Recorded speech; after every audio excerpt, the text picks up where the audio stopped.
This is Petr Cech, and you've probably always wondered why he wears this protective helmet. Well, it's because a collision fractured his skull and left him inches from dying, but he's just one of many professional footballers who have cheated death, like this player who was clinically dead for 78 minutes, this man who survived a plane crash that killed 71 people, and this striker who broke both of his legs in a horrific car accident. But first, let's talk about one of the greatest goalkeepers of all time who almost died at training. His name is Iker Casillas. You know him from his legendary career with Real Madrid and Spain, winning everything there is to win. But what you might not know is that in May 2019, during what seemed like a normal training session with Porto, Casillas suddenly collapsed. Heart attack. At just 37 years old, one of football's fittest athletes was fighting for his life. Casillas had just finished a routine passing drill when he suddenly grabbed his chest and fell to the ground. His teammates initially thought he was joking around, but within seconds they realized something was terribly wrong. The medical team rushed onto the training pitch as Casillas lay motionless, his face turning pale. He was immediately rushed to the hospital where doctors worked frantically to save his life.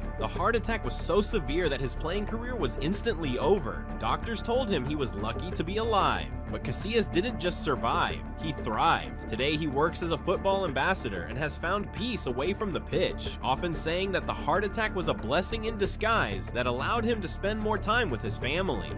But if you think a heart attack at training is terrifying, imagine having your skull crushed during a match in front of thousands of fans. Ryan Mason was Hull City's captain, leading his team against Chelsea in a crucial Premier League match. In the 13th minute, Mason went up for what seemed like a routine header with Chelsea's Gary Cahill. The collision was sickening. You could hear the impact throughout the stadium. Mason immediately collapsed and didn't move for several minutes. His skull was fractured in multiple places, and he was unconscious on the pitch as medical staff worked desperately to stabilize him. At just 26 years old, with his whole career ahead of him, doctors delivered the devastating news: continuing to play could kill him. One more head injury and he might not survive. Mason was forced to retire immediately, but he refused to let football abandon him completely. Today, he's one of England's most promising young coaches, having managed Tottenham at just 29 years old and now working with the England national team. He often says that while he lost his playing career, he gained a new perspective on life that made him a better coach and father. And speaking of head injuries, sometimes near-death experiences come in the most unexpected ways during what should be routine moments. Fernando Torres was playing for Atletico Madrid when he went down in the penalty area. It looked like a normal fall. Players go down in the box all the time. But Torres wasn't getting up, and something was clearly wrong. He had hit his head on the ground and was unconscious. But here's the terrifying part. He had swallowed his tongue and was literally choking to death on the pitch. His airway was completely blocked and he was turning blue. Medical staff rushed on and had to perform emergency procedures to pull his tongue forward and clear his airway. They estimated he was about 2 minutes away from suffocating when they managed to save him. Torres later said the incident changed his entire approach to the game. He became more cautious in challenges and admitted he was terrified every time he fell after that. Today, he coaches Atletico Madrid's youth teams and often speaks about how that near-death experience taught him to appreciate every moment on the pitch. Now, heart problems don't just happen to older players. They can strike anyone at any time.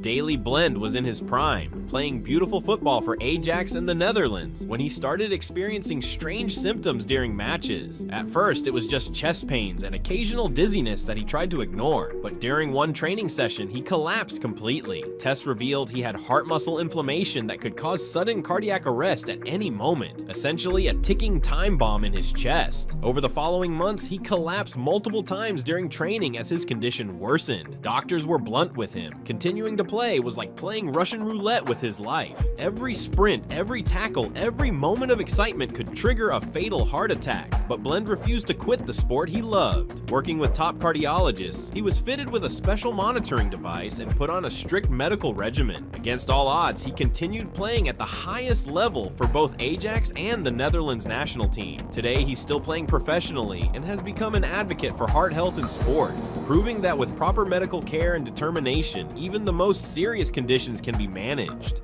But what if I told you that one of football's greatest ever players almost had his career ended before it even began? Not on a pitch, but in a swimming pool. This story takes us to Brazil in the year 2000. Kaka was just 18 years old and had recently signed his first professional contract with São Paulo. He was celebrating with friends at a local swimming pool when he decided to show off with a diving trick. He dove headfirst into the shallow end and hit his head directly on the concrete bottom with a sickening crack. He was pulled unconscious from the water with blood streaming from his head. At the hospital, doctors delivered devastating news. He had fractured his neck in multiple places. They told him he was incredibly lucky to be alive, explaining that a few millimeters difference in the impact and he would have been instantly paralyzed or killed. They said his football dreams were over before they'd really begun. But Kaka had other plans. Through months of rehabilitation and prayer, he slowly recovered. Not only did he return to football, but he went on to become one of the greatest players in history, winning the Ballon d'Or, Champions League, and World Cup. Today, he works as a football ambassador and often tells young players that his swimming pool accident taught him never to take a single day of his career for granted. Now, remember that protective helmet we talked about at the beginning? Here's the full terrifying story behind it. October 14th, 2006, Chelsea versus Reading at Stamford Bridge. Just 1 minute into what should have been a routine Premier League match, Petr Cech came out to collect a cross into his penalty area. Reading Stephen Hunt was also going for the ball and crashed into Cech knee first at full speed. The collision was horrific. Cech's head snapped back and he immediately collapsed unconscious. Blood was pouring from his skull as medical staff rushed onto the pitch. He was rushed to hospital where brain surgeons worked through the night to save his life. They had to insert 2 metal plates into his skull just to prevent his brain from swelling fatally. For days, doctors weren't sure if he would survive, let alone ever play football again. His family was told to prepare for the worst. But Cech is made of different stuff. 3 months later, he made his comeback wearing that now famous protective helmet. He went on to win 3 more Premier League titles and became a Chelsea legend. Today, he's found a new career as a professional ice hockey goalkeeper, proving that true champions find a way to compete no matter what obstacles they face. He still wears protective headgear and credits that terrifying night with teaching him that football, while important, is just a game compared to life itself.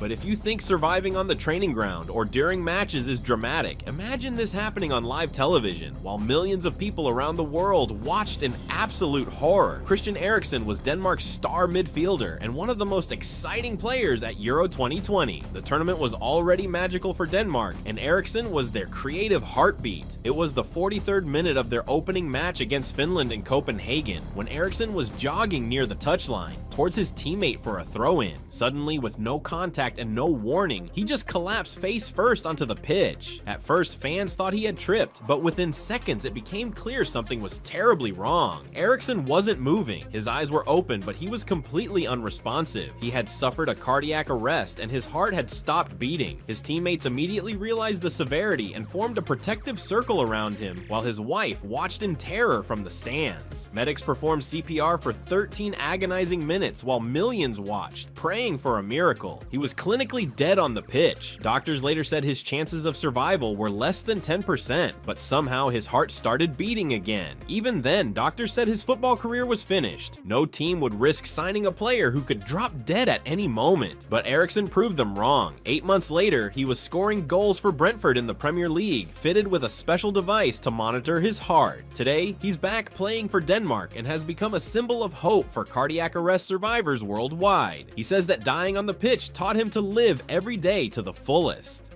And speaking of the impossible, sometimes the most dangerous moments happen away from football entirely, and in split seconds can change everything. Michail was driving home after a West Ham training session when his life changed forever. Details of the crash remain private, but the photos of his completely destroyed car went viral because nobody could believe anyone had survived. The vehicle was twisted beyond recognition, crushed like a tin can. Antonio was trapped inside with 2 broken legs, a broken arm, and multiple internal injuries. Emergency responders had to cut him out of the wreckage and rushed him to hospital where doctors worked to save his life. For weeks, it was unclear if he would ever walk normally again, let alone play professional football. The recovery was brutal. Months of surgery, physiotherapy, and mental rehabilitation. But Antonio is built differently. 7 months later, he was back on the pitch for Jamaica, like nothing had happened. He's still playing at the highest level and and has become an inspiration for road safety campaigns. He keeps a photo of his destroyed car in his locker as a reminder of how precious life is, and often says that surviving that crash made him appreciate every moment he gets to play the sport he loves.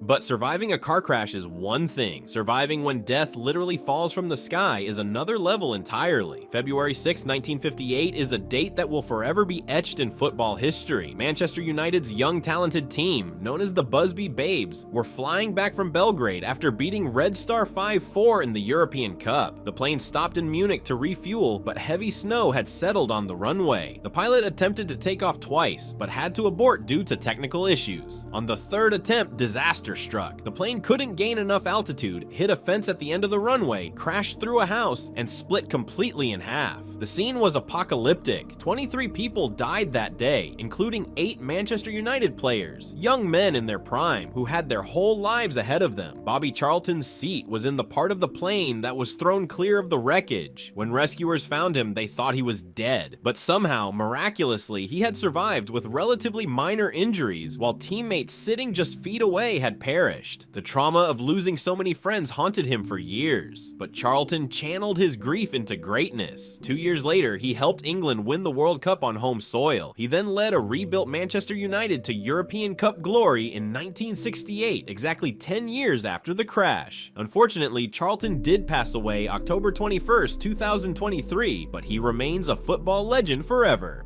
And plane crashes in football are thankfully rare, but when they happen, they don't just kill players, they destroy entire communities and break the hearts of millions. November 28th, 2016 was supposed to be the greatest night in Chapecoense's history. The small Brazilian club had made it to the Copa Sudamericana final, their biggest match ever. The team was flying to Colombia full of dreams and excitement when their plane began running out of fuel. The pilot desperately tried to reach the airport, but the plane crashed into a mountain just miles from their destination. 71 people died that night. Players, coaches, journalists, and fans who had traveled to support their team. The football world mourned together. Only 6 people survived the crash. Goalkeeper Jackson Follmann was pulled from the burning wreckage, but his leg was so badly damaged that doctors had to amputate it to save his life. His playing career was over in an instant, but he was alive when he should have been dead. The recovery was incredibly difficult, not just physically, but mentally, as he struggled with survivor's guilt. But Follmann found a new purpose in life.